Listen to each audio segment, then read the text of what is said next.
And these are money, guys, no? Ito yung mga pera ito, guys, no? So, sabi ko nga kanina, di ba? Maganda yung daloy ng pera sa buhay nyo, guys. And true enough, kitang-kita natin yan sa spread nyo. Ito dahil sa inyong pagsisikap at pagtsatsaga. Yung iba sa inyo, guys, I'm sensing na parang kinukulang na kayo sa pahinga. Minsan parang kulang na kayo sa tulog, mga kapiksi, dahil sa kakatrabaho nyo, guys, no? So, napakasipag. And nakikita naman natin na sulit itong mga kasipagan nyo, kasi talagang nagbubunga, no? Ayan, guys, no? Hitik na hitik sa bunga.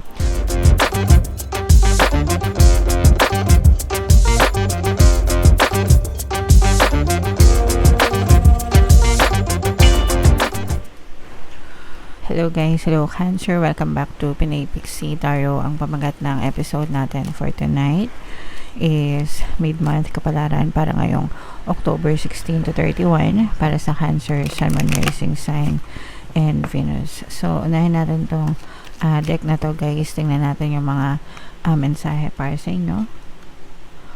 Wow, journey, guys. New beginning, new life, new beginning, new journey, new chapter sa buhay nyo.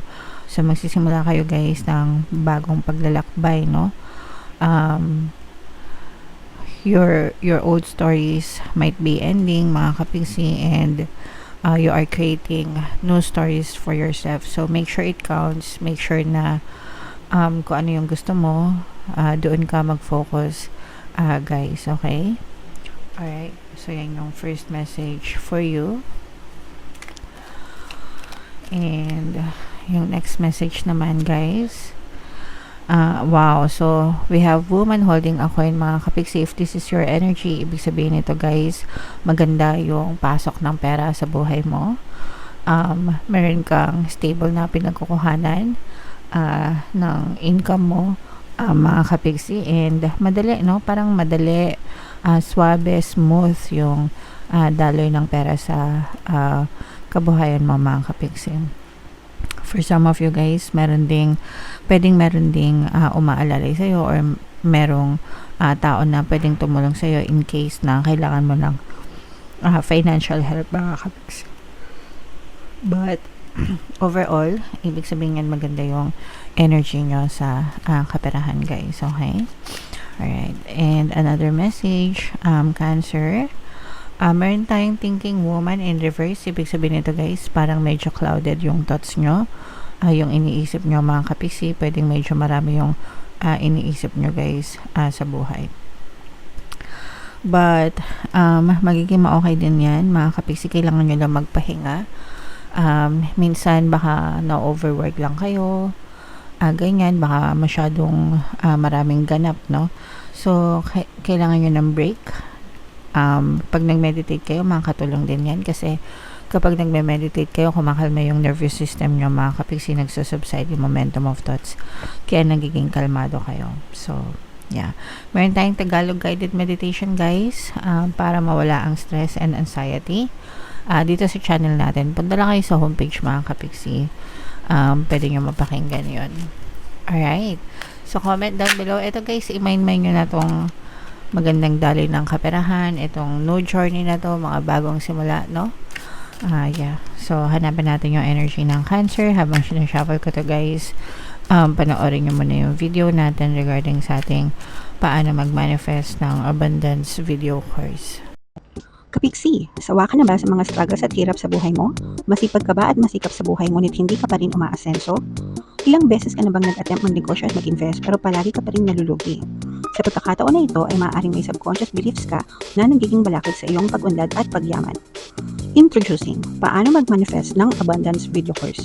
Dito ay matututunan mong ma-overcome ang mga balakid mo para tuluyan ka ng umunlad, umasenso, sumagana, maging matagumpay, successful at maswerte sa iyong kabuhayan, pera, trabaho, negosyo, salapi at kaperahan ng bonggang-bongga.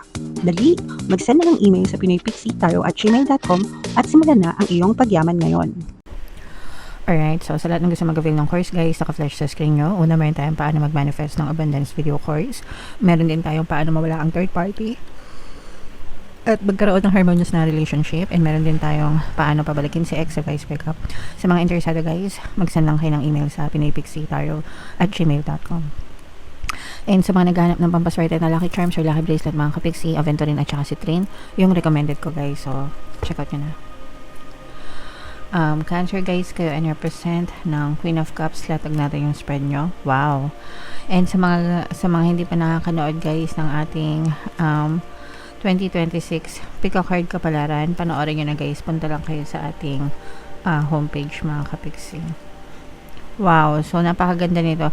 Itong energy na to guys, more on kaperahan, no? So meron tayong ditong presence ng another earth, water sign, Cancer, Pisces, Scorpio, at saka fire sign, Aries, Leo, Sagittarius. So for some of you guys, maaring may ganyang element kayo sa inyong natal chart, or you may be dealing with other signs na may ganyan sa kanilang natal chart. Pero eto guys, ang ibig sabihin nito, you are pursuing your goals mga kapiksi. Kung ano talaga yung gusto ng puso mo, kung ano talaga yung gusto mo, no?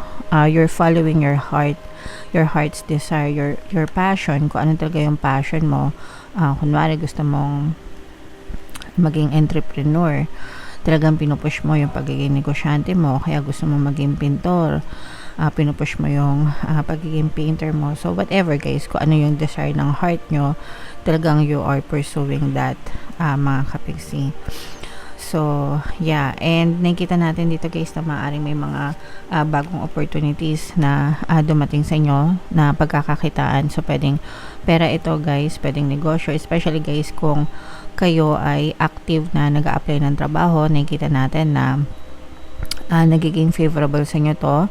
Pwedeng makatanggap na kayo ng mga job offer na gusto nyo, or mga kontrata guys, kung kayo ay nasa project, nagbibid ng mga proyekto, or nagbibid ng mga kliyente, mga kapiksi, kung meron kayo mga nilalakad na dokumento or papeles, especially guys sa negosyo, no, kung meron kayo mga nilalakad na papeles sa mga business nyo, or sa trabaho, pwede rin natutuloy yan mga kapiksi, na pupush yung mga pirmahan. And kung kayo ay magnenegosyo guys, nakikita natin na malayo yung mararating ng iyong business mga kapiksi. At saka kung meron na kayong existing business guys, nakikita natin na nag-expand yung mga negosyo nyo, dumadami yung sales nyo, yung demand, no, sa mga negosyo, sa mga binibenta nyo, lumalaki yung demand, and dumadami din yung customers nyo mga kapiksi. So for expansion ito guys, ibig sabihin ng expansion, lumalaki, kumakalat, no? So good job kayo dyan mga kapiksi. And these are money guys, no? Ito yung mga pera ito guys, no? So sabi ko nga kanina, di ba? Maganda yung daloy ng pera sa buhay nyo guys. And true enough, kitang-kita natin yan sa spread nyo. Ito yung dahil sa inyong pagsisikap at pagtsatsaga. Yung iba sa inyo guys, I'm sensing na parang kinukulang na kayo sa pahinga. Minsan parang kulang kayo sa tulog mga kapiksi dahil sa kakatrabaho nyo guys, no? So napakasipag. And nakikita naman natin na sulit itong mga kasipagan nyo, kasi talagang nagbubunga, no? Ayan guys, no? Hitik na hitik sa bunga ang inyong puno. Ibig sabihin, hitik na hitik ka sa bunga yung buhay mo dahil sa pagsisikap at pagtsatsaga mo. And one of these days guys, aanihin nyo itong mga bunga na to. Ito yung mga rewards from the universe mga kapiksi. So paldo yan. Tanim lang ng tanim mga kapiksi, no? Kung gusto natin mag-ani ng madami, mag-ani ng hitik sa bunga, no, yung ating pamumuhay, kailangan magtanim tayo ng magtanim. So work, di ba? Magtanim ng mga positibong bagay sa isip natin, and then work. Pray mga kapiksi, affirm para talagang ma-push out siya sa ating physical reality. So i-main-main nyo na itong mga kaperahan na to guys, itong mga bagong offer, itong mga business expansion. Yan, i-main-main nyo na yan sa comment section. So, meron ditong presence ng air sign, Aquarius, Gemini, Libra. For some of you, maaring may air element kayo sa inyong natal chart, or you may be dealing with another air sign. So, ito guys na angel number 777. Check nyo yung ibig sabihin yan. Baka may additional mensahe sa inyo ang inyong mga anghel gabay. Pero nakikita natin guys na ito, nararamdaman natin na yung iba sa inyo galing sa hirap mga kapiksi, no? Or talaga marami kayong mga sacrifices guys. Pero ito mga sakripisyo na to, talagang super sulit yung kapalit nito guys. Kasi for some of you talagang nakaka-recover na kayo. Sabi ko nga sa inyo guys, di ba? Hitik-hitik na kayo sa bunga mga kapiksing. Itong mga bunga na to, malapit nyo na itong pitasin and maaari na kayo makarecover, makabangon sa buhay nyo. Plus, more opportunities pa guys, no, yung nag-aabang sa inyo mga kapiksing. So, ibig sabihin, pumapaldo na kayo, meron pang mga bagong paparating. Okay? Meron pa kang mga bagong paparating na opportunities na pwede nyo i-explore na maaari siyang mag-contribute pa, no? Dagdag pa sa pagkakataon na lalo pa kayong umunlad at sumagana. And ito yung mga magiging sagot sa mga money problems nyo guys, no? Kasi yung iba sa inyo may mga money problems talaga. And hindi naman yun kumbaga hindi naman kakaiba na may mga money problems kasi hindi naman lahat ng tao is nananagana. Yung iba sa inyo may mga money problems talaga, but huwag kayo mawala ng pag-asa guys, kasi with this energy nakikita talaga natin na maraming opportunities na pwedeng dumating sa inyo. So samantalahin nyo yun guys para maiangat nyo yung mga sitwasyon nyo sa buhay. Okay? So, i-mind-mind nyo yan guys, 777, no? I-mind-mind nyo yung mga paldo-paldo sa pera na yan, itong mga recovery na to, mga opportunities, diba? Yung mga magagandang sinabi ko sa inyo kanina guys, i-mind-mind nyo na sa comment section. And, bunot lang tayo ng isa pang card para sa inyong additional na mensahe. Close up natin guys. I witness the darkness and call on the light with my prayer. Thank you, universe, for guiding me to perceive this fear through the eyes of the teacher of love. So, ito yung palagi kong ina-explain sa inyo guys. You cannot appreciate light without darkness, and you cannot appreciate darkness without light, diba? So, para makita mo yung ganda ng liwanag, kailangan mong ma-experience yung kadiliman. Kasi hindi mo ma-appreciate yung liwanag kapag hindi mo alam kung ano yung dilim, diba? And likewise, ganun din, hindi mo ma-appreciate yung dilim kung puro liwanag ka naman, diba? So, perfect balance, mga kapiksi. Sometimes, it's okay to experience those negative circumstances just so you can appreciate kung gaano kaganda yung mga positive experiences, okay? So, yeah, but at least we should have a perfect balance sa buhay natin. And of course, always focus on the light pa rin tayo, mga kapiksi. And dasal-dasal guys para malampasan nyo, especially kung merong sa inyo na medyo nagdadanas ng a little bit of darkness in their lives right now. Okay?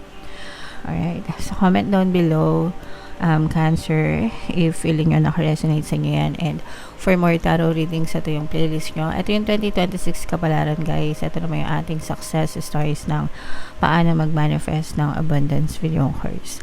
Click here to subscribe guys. Thank you for liking, sharing, and subscribing. See you next time. I love you all. Have a nice day. Bye-bye.